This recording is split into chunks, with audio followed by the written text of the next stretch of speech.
welcome to Tea with the Buddha.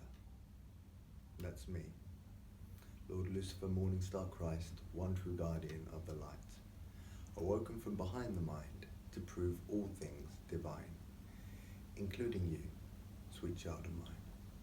So today, I want to speak about going with the flow and what that means. I've had a couple of beautiful experiences over the last 24 hours that have really shown beautifully what it is to go with the flow of life rather than to try and push it yourself.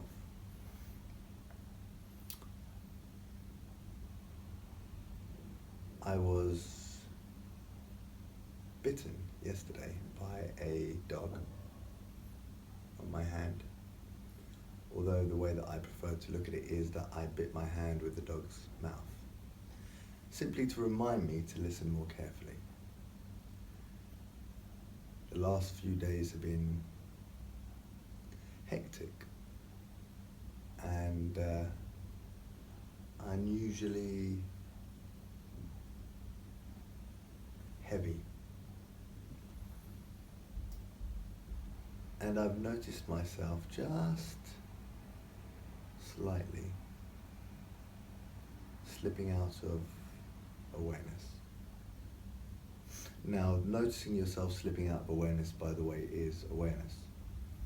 Awareness always is. But there's also a level of focused awareness, for want of a better wording, awareness where you are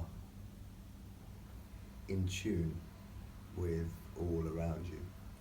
And sometimes we're more in tune and sometimes we're less in tune.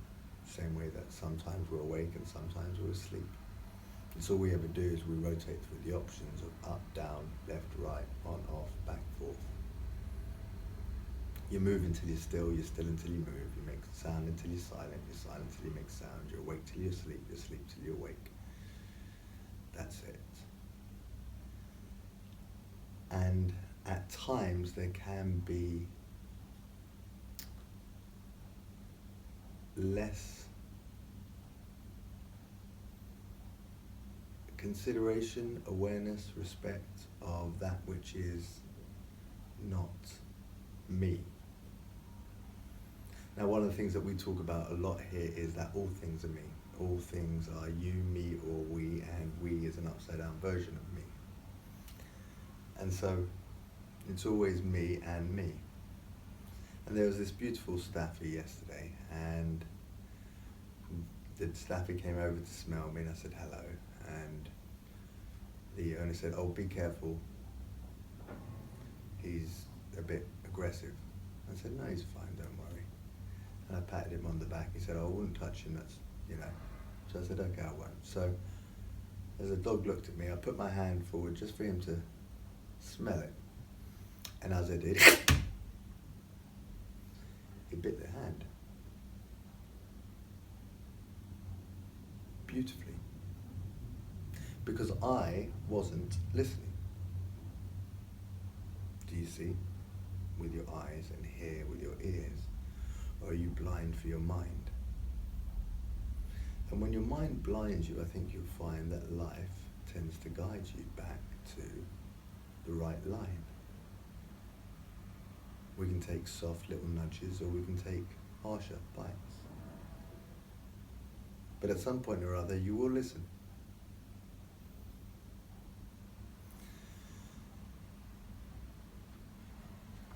We think there's something we have to do, a way we have to force the world.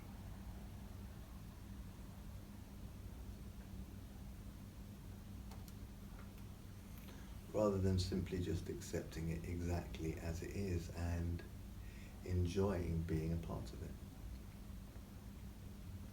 Sometimes we have ideas in our head of this is how I'd like to do this, or this is what I want to do now, this is what's important. And life very often likes to show you that you're wrong. Funnily enough though, one of the first messages that came through when I awoke was a very simple one. I'm here to prove you right. But first, you must prove that you are willing to be wrong. So you don't have to be wrong. You just have to be willing to be wrong.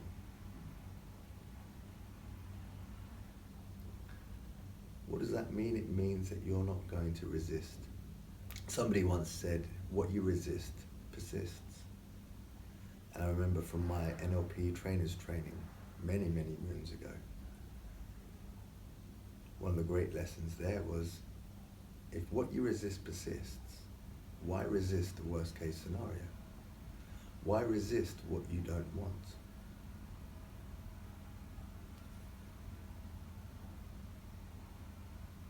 If you haven't got your cup of tea yet, I invite you to get one.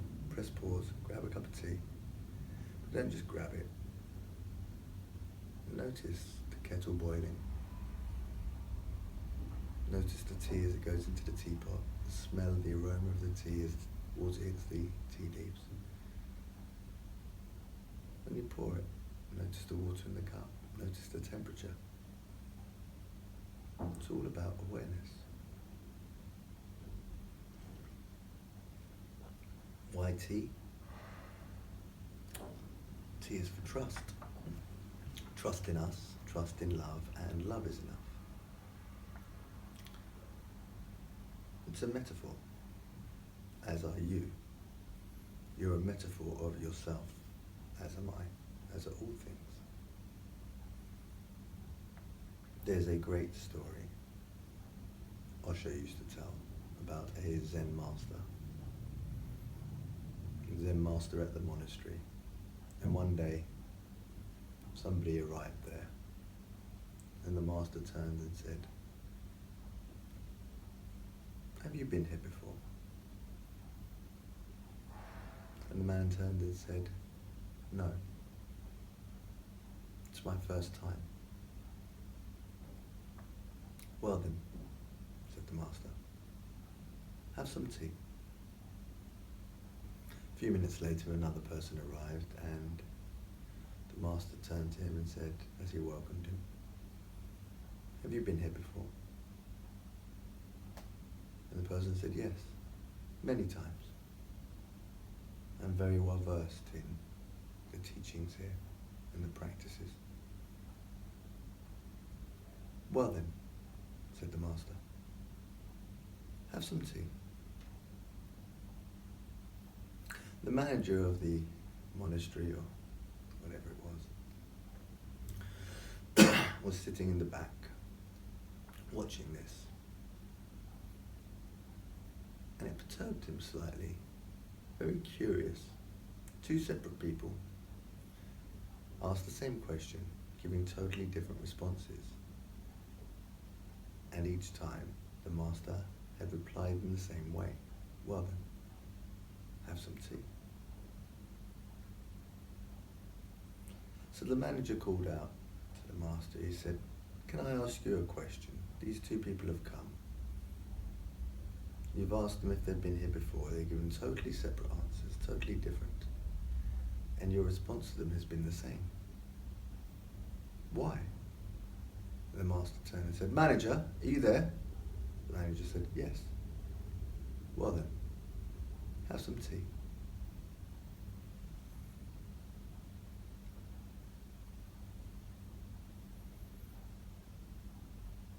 In Zen,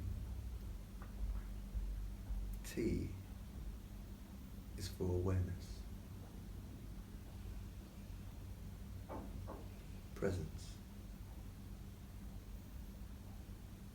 a celebration of even the smallest things in life.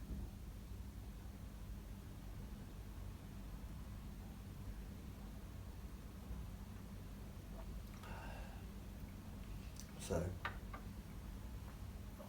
I invite you for tea.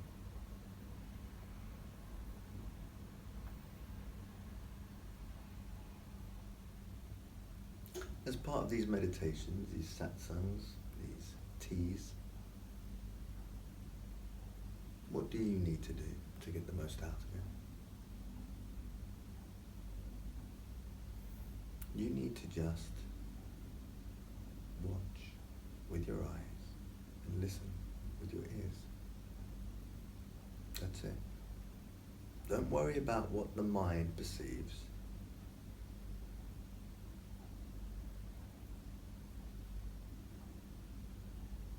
Care not about what you believe, what's right or wrong.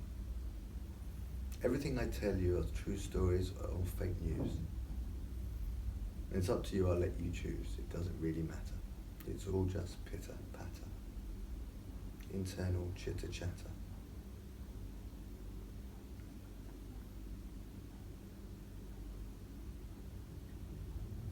Whether you're Alice or the Mad Hatter, I'm me, you're you, and we're still we. And whenever you like, we can stop for tea. T is for trust. Trust in us. Trust in love, and love is enough. Now, as some of you may know, my brother, the Archangel Gabriel, is living with me at the moment. It's been beautiful. And as I commented on a friend of mine's post earlier today, one of the beautiful things about living with Gabriel is that, as he said, you understand. It's not my way, and it's not your way. It's the way. We're always wrong, right? Like on this planet, it's always day-night. Let go of the idea of what you think should happen, and enjoy what happens.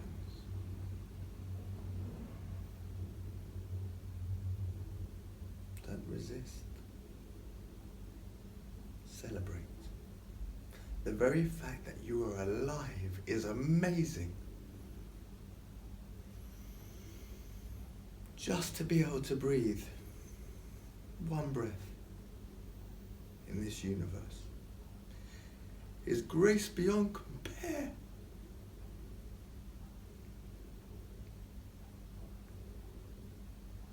So many of you complaining about the menu while you sit in the restaurant. Just be grateful for your seat, even if they bring you nothing to eat. We are already completely incomplete. Like everything else you will ever meet. Perfectly imperfect beyond even the concepts of perfection or imperfection.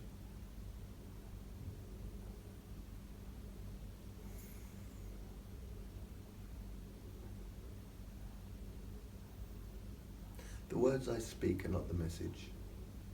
The silence I leave between the sounds are not the message either. Osho used to talk about his discourses as silence shared in sound. Osho lied a lot. He had to. You weren't ready for the truth. You couldn't hear it. But the silence of which he speaks is not a contrast to sound. Just as the nothingness of nirvana that the Buddha speaks of is not a contrast to somethingness. It's not an empty nothing.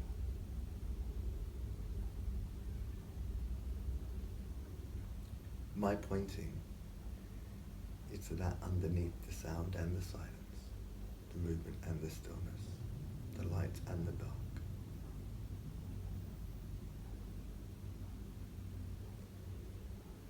And the easiest way to see it is to be it. You are already that. You are life, living life. That's all it means to be a living Christ. Except not to concern yourself of those things that appear in your mind, but rather just to stay with that thing that we call I.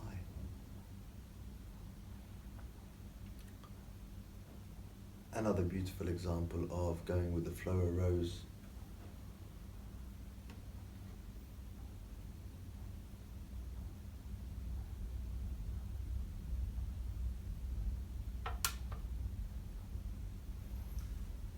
few hours ago.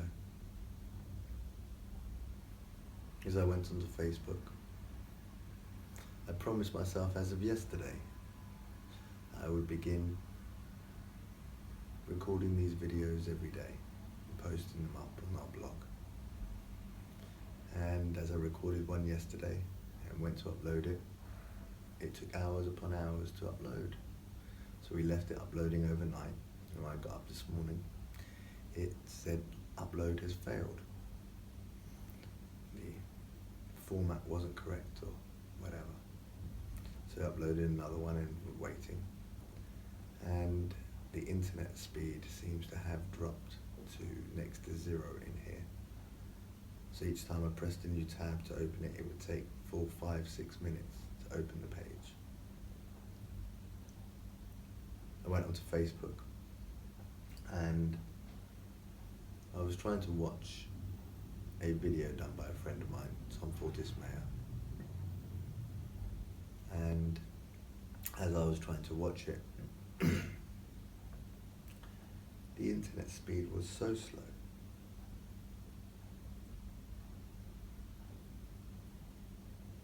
that it rendered watching the video almost impossible. After the best part of half an hour, I managed to see about 5 or 6 minutes of the content.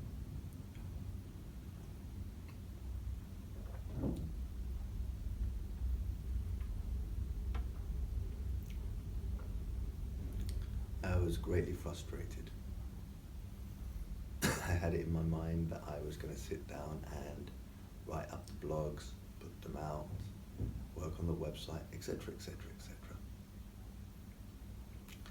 And yet, life seemed to have a different plan. A plan that didn't take into consideration my desires, my wants, my ideas in my head. Now, funnily enough, the video that Tom and the lady he was doing it with, Jess, I believe her name was, unfortunately I couldn't see properly. The internet was so bad, the screen was fuzzy. I'll try and put a link to the video somewhere below so you guys can find it. But the video was all about conscious uncoupling, which means when a relationship has come together and the time has passed, to be able to let go of it, but in awareness, consciously.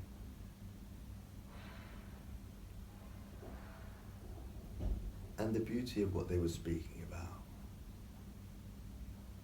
was that the end of something is not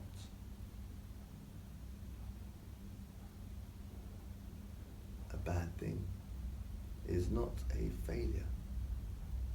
As Tom said on the video,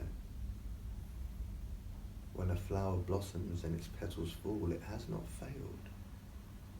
In fact, if anything, it has succeeded. It has succeeded beautifully. It has sung its song. The sound has finished and the silence resumed. At the end of a theatre performance, we do not bemoan it's over. We stand up and clap. Ow, that hurt. Ha! Feet not quite paying enough attention yet. But pain's okay, it makes you change, it makes you move to love's groove, to play a softer, more gentler way, a more loving game. But you've got to not try to avoid your pain, but rather to jump into it and see it's all the same. Pleasure, pain, it's all a game, up, down, left, right. We are always wrong, right.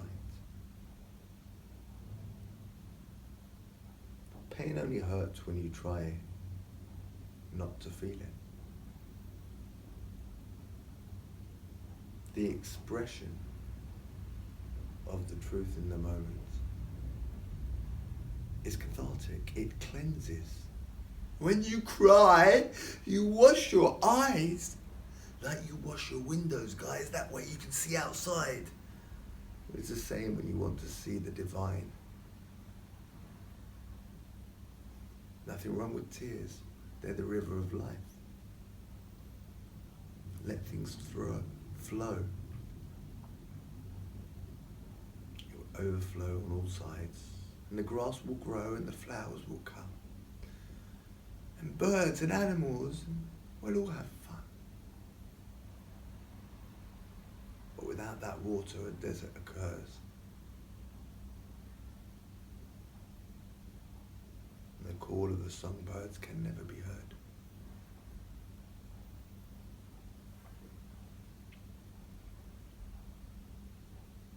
Laughter and crying are like night and day. They are two sides of the same play. And tears, by the way, are not just for pain. They are for any wonderful gain. When you're overfilled with any sensation, be it joy, be it love, be it hate, be it sadness, be it compassion, be it gratitude, it matters not. Tears occur. And it's a sad thing in our society, for the most part. Tears are associated with sadness. It goes to show that the emotion, the state, the sensation, which most people have felt intensely, is sadness. But tears of joy, tears of gratitude, tears of love arise just as easy. You've got to allow yourself to be open to whatever comes. And this was the lesson that life was beautifully reminding me again today. As I was trying to listen to the video, desperately trying to get internet speed connection tests, and even that wouldn't open up. I was realizing that it was time to leave. It was time to leave this, wherever this is, this idea that I had, this space that I thought I was going to occupy.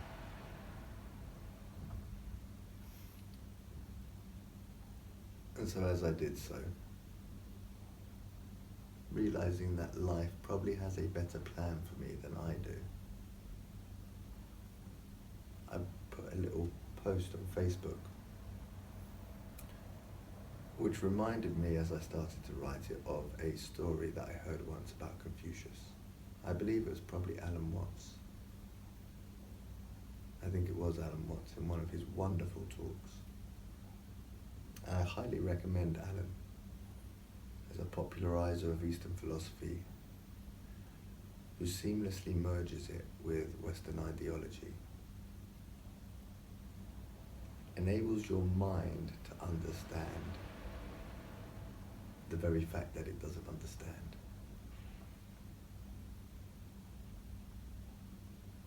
And Alan used to talk for a living.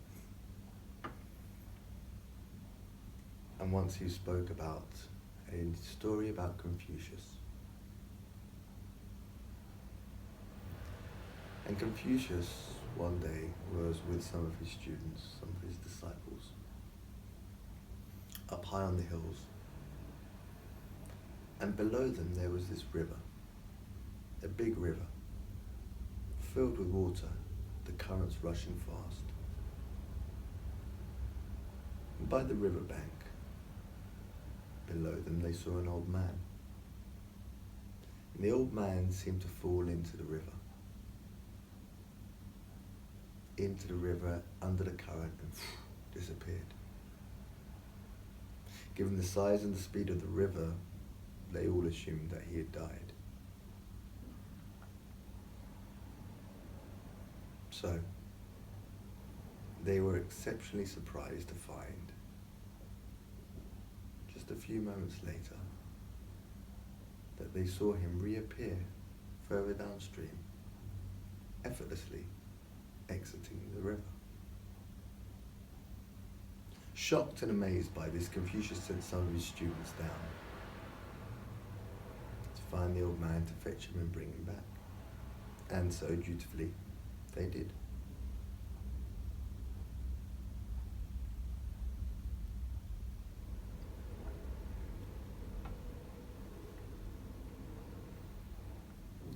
When the old man came up, Confucius asked him how had he done it. Easy, said the old man. In with the swirl and out with the twirl. This is the essence of Wu Wei, effortless action. There is an ancient Native American proverb that says, no man can fight a rising tide. What the saying doesn't go on to say is you can boogie board on top of it with a surfboard. Wu Wei.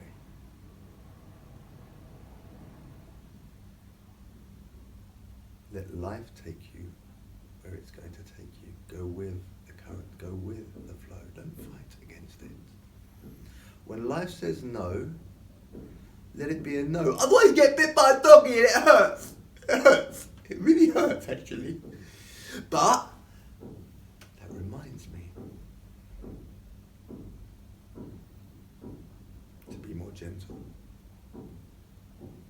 to listen.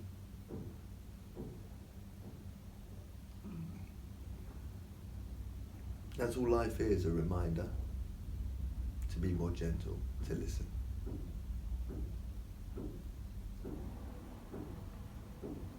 For those with ears to hear, hear. For those with eyes to see, see. For those with hearts to feel, feel.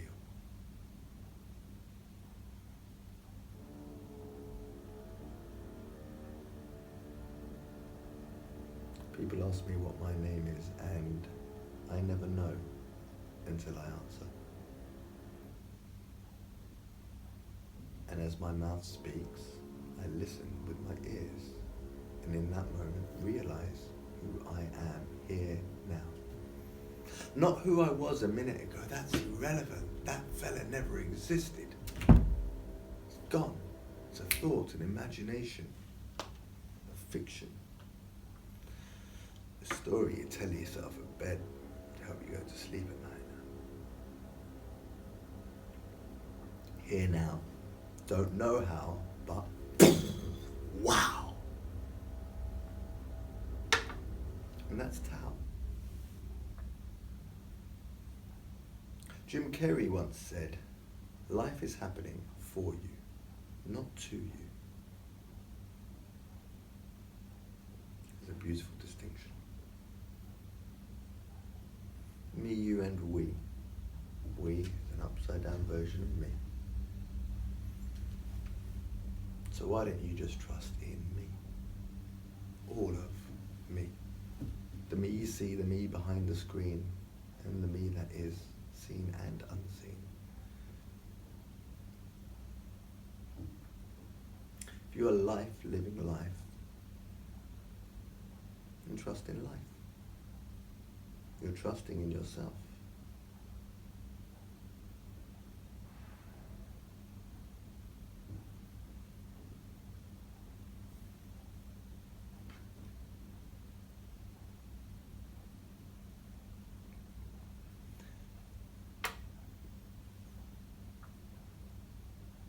There is an idea somewhere in your mind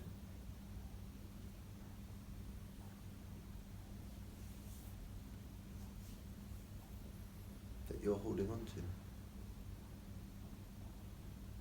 that you haven't realized is simply an idea, a thought, a movement. But that which you are aware of cannot be you. Because there needs to be distance between that which is aware and that which it is aware of. The perceiver and the perceived. So if you're aware of an idea, a thought, a belief, a sensation, a sight, a sound, a smell, a taste, a touch, whatever, that cannot be you, so simply watch. The clouds in the sky passing by. But you are the sky. You are that thing we call I. Nothing's ever happened in your life. It just seems that way. You've never moved, you've never done anything, and nothing's ever happened. How can I say such a crazy thing? It's obvious stuff's happened. I used to be a baby, I went to nursery, I walked around, I got friends, I blah blah blah blah blah. It's just a story you tell yourself to help you sleep at night, sweetheart. Nothing's ever happened. I'm me, you're you, and even if you think I've got that bit confused, and you're me and I'm you, this bit is always true. We are we.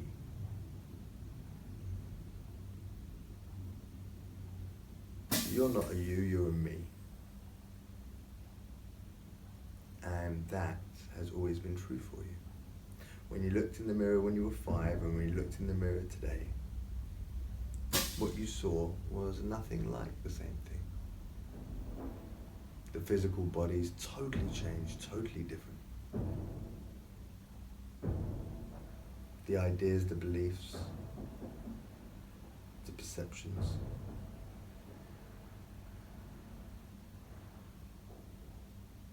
almost none, if not none of them, are the same. Everything is different. Except for one thing. You. Or as you call yourself, me. When I look in the mirror at 5, and when I look in the mirror at 25.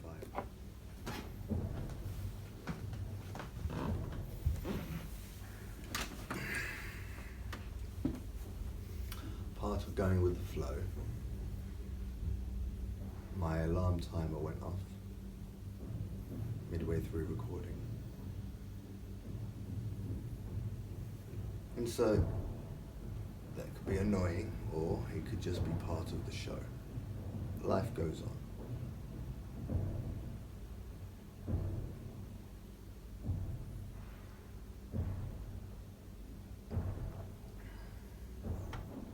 And as the banging from the builders upstairs gets louder and louder, I'm hearing life telling me that it's time for this to wrap up. But what was the same when you were 5 and you were 25, 55, 105, and you look in the mirror? It's still me in that mirror. You're the thing that stayed the same while everything else around you changed. The only truth of your life is I am here now. You've never been anywhere other than here and now.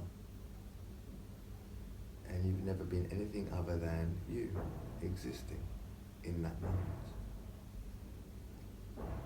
Nothing has ever happened. So why try and force happenings when everything is already?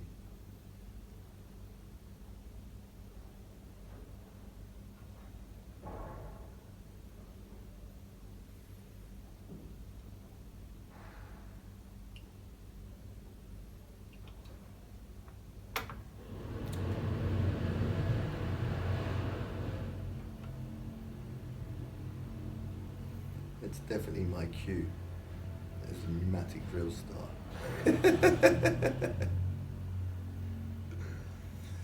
So I'll leave you with this. Just this is all there ever is. Just this is our justice.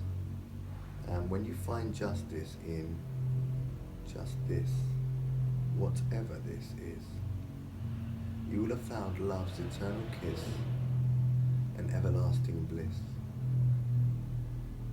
We are only ever just this. just this is our justice. So thank you for joining me for tea. I hope you are loving our divinity. If you'd like to subscribe, please do so below. I'm sure there's a button or something. You'll probably know. Like, share, follow, comment. Tell me what you think. And if you'd like to join us in person for a drink, I am inviting you for tea in honor of our divinity. Come to the website billionbuddhabitch.com, fill in the short form, and one of us will get back to you. We're in central London and we're open 7 days a week.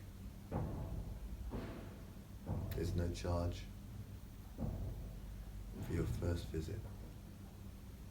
We just want you to be here and enjoy the very fact that you are.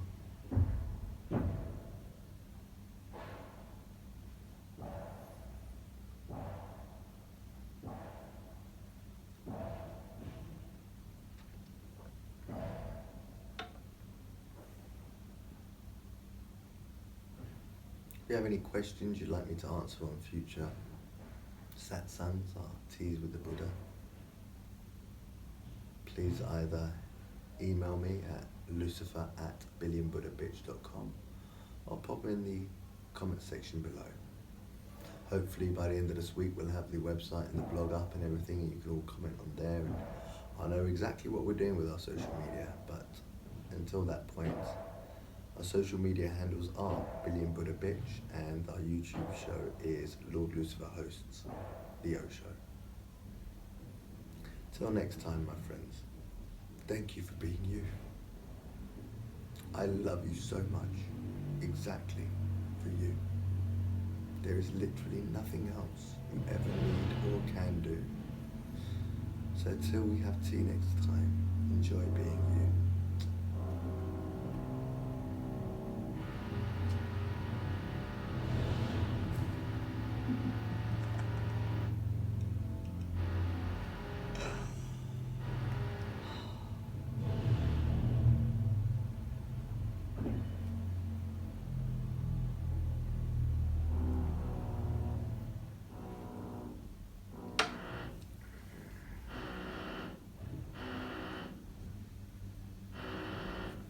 I'm going to finish my tea.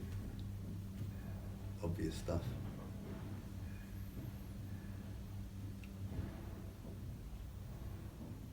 It's probably important to say that the meditation, the satsang, has not ended.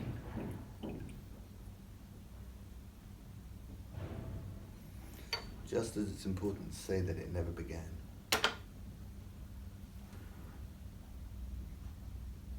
We're still alternating movement and stillness, sound and silence. It's all we ever do.